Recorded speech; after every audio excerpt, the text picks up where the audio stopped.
Casper, Wyoming. Since her father's first victory 44 years ago, Republican Representative Liz Cheney and her family have never lost an election in Wyoming. When George W. Bush picked Dick Cheney as his running mate, the Republican ticket won by about 40 points, twice.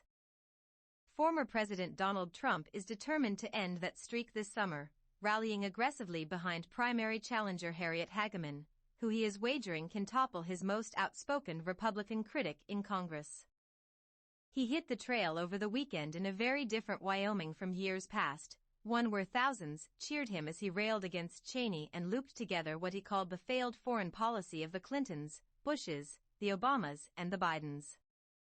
Attendees laughed when a photo mashup of the Congresswoman's body and former President George W. Bush's face appeared on the Ford Wyoming Center's highest screen.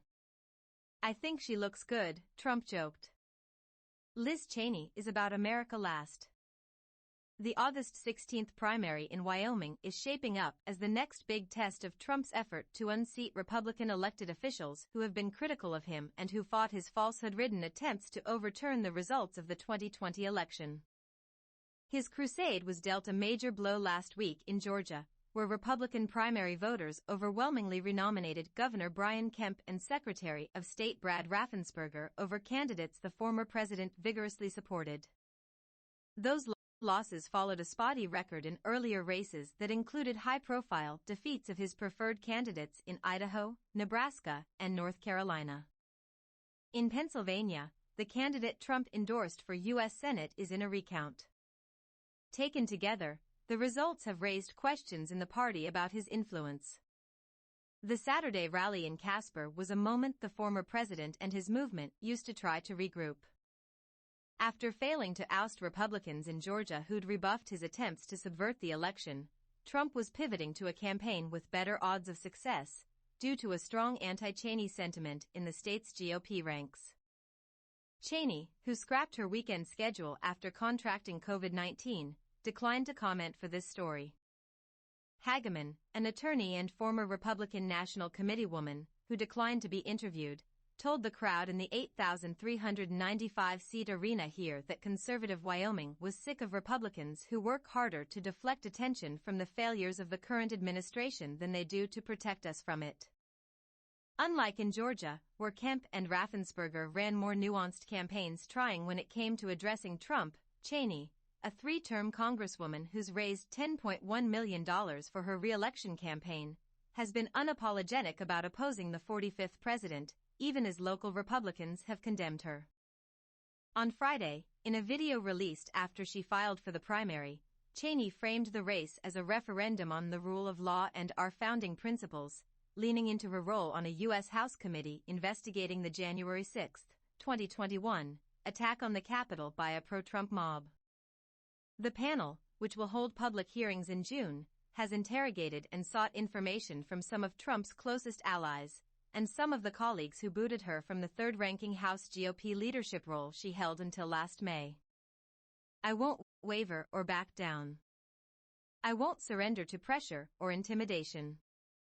I know where to draw the line and I know that some things aren't for sale," said Cheney. "What we do in this election in Wyoming matters." Republican activists in Wyoming have taken multiple steps to reject and try to discredit Cheney. After she joined 9 other House Republicans to impeach Trump after the insurrection at the Capitol, the state party voted to censure her. In November, it voted not to recognize her as the party's candidate for Congress. Trump had endorsed Hageman, who'd once worked to block him from the party's 2016 nomination, 2 months earlier. In Casper, Republicans who'd come to see Trump, Hageman, and a constellation of mega movement guest stars said they were outraged by Cheney's actions and agreed with Trump's criticism of the investigation into the January 6 insurrection. George Clark, 69, a Buffalo, Wyoming, rancher supporting Hageman, said he had contacted her office multiple times during the investigation and was annoyed when he got a form letter defending her. "When she votes with the Democrats, it doesn't just hurt Wyoming, it hurts the whole country," said Clark. So, Cheney and Trump didn't get along. She decided to listen to her dad. Fine. She's right for her dad, but not right for us. Trump has spent months trying to persuade Republicans to see things that way, and his supporters have also searched for ways to make it more difficult for Cheney to survive the challenge.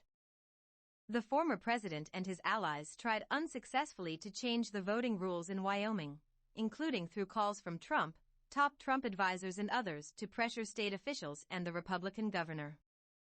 Last year, the Republican-controlled state Senate defeated, by single vote, a bill that would have required runoff elections in primaries where no candidate won a majority of the vote. Trump was incensed at the governor, who he'd personally spoken to, advisors said.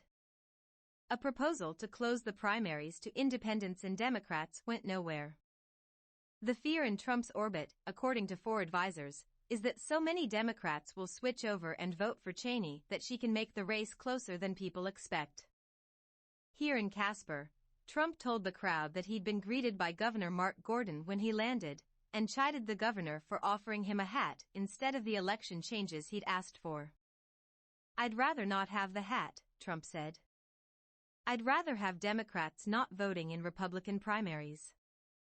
Hageman's campaign expressed confidence that crossover votes wouldn't be enough to save Cheney, though they said they felt finding them was clearly part of the incumbent's strategy.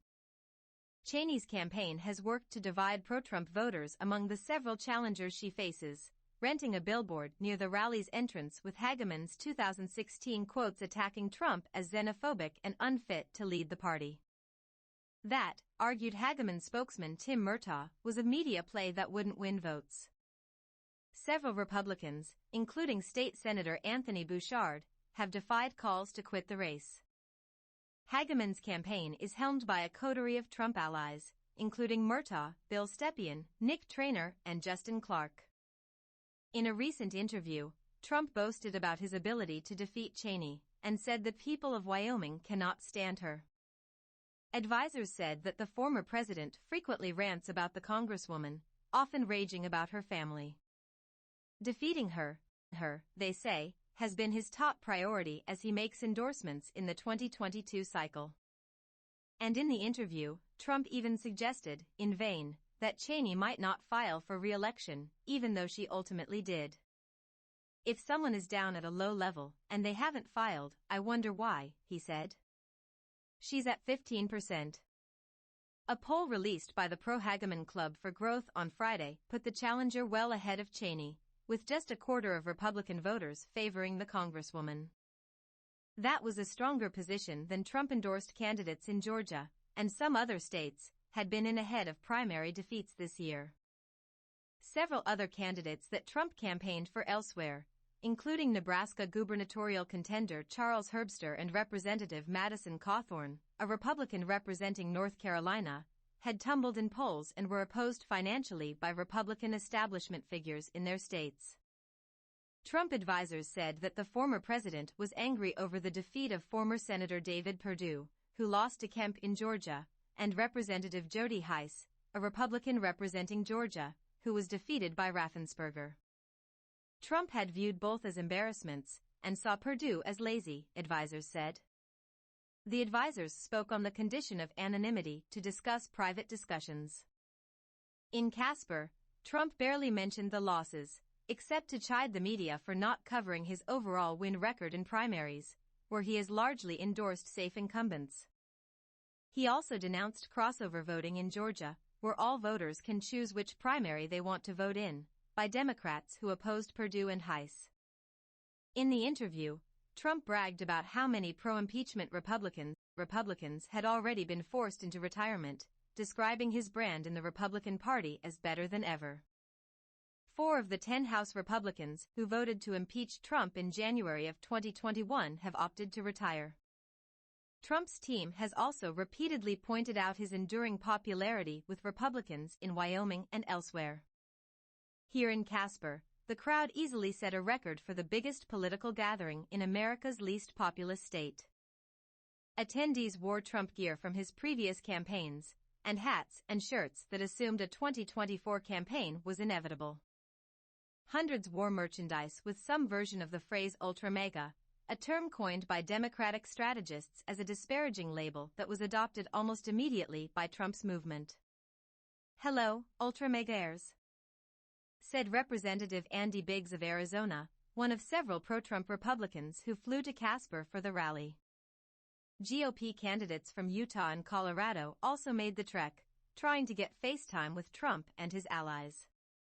Among them was Utah Attorney General Sean Reyes, who is seen as a potential Republican challenger to Senator Mitt Romney of Utah in 2024. "We need freedom fighters in Congress," said Biggs. "We will lay the foundation for the return of our president, President Donald Trump, to the White House." House Minority Leader Kevin McCarthy, a Republican representing California, did not appear in person at the rally, but when he appeared on screen, hundreds of rallygoers booed McCarthy, some of them shouting "Rhino," an abbreviation for Republican in name only. There were loud cheers, and no boos, when Trump allies such as Representative Matt Gaetz, a Republican representing Florida, and Representative Jim Jordan, a Republican representing Ohio, appeared on screen. Gaetz was one of several Trump allies who denounced Cheney over her foreign policy stances, reflecting how far many in the Trump-era GOP have moved from the party that supported the 2003 invasion of Iraq. Gaetz joked that Cheney's short-lived 2014 campaign for U.S. Senate, which she ended before filing for the ballot, represented the first time a Cheney had an exit strategy, a reference to the Bush administration's debacles in the Middle East. That record didn't stop Cheney from winning Wyoming's Seoul House seat in 2016. Some Republicans who'd backed her then have been coming to her defense. Joe McGinley, a committeeman for the Natrona County GOP, said voters would respect Cheney's honesty. "I don't think many people would say that what happened on January 6 was a great thing," he said. But in the Ford, Wyoming Center, plenty of Wyoming Republicans disagreed. Trump got some of his loudest cheers on Saturday when he referred to the rioters on trial for their role in the January 6, 2021, insurrection as political prisoners, falsely suggesting that there had been no arrests or prosecutions of left-wing protesters who rioted in 2020. Sue Edison, 74, said that Cheney's positions were simply baffling. "She doesn't think that the 2020 election was stolen?" asked Edison, who echoed Trump's false claims. "January 6 was a Democrat setup, right from the get-go.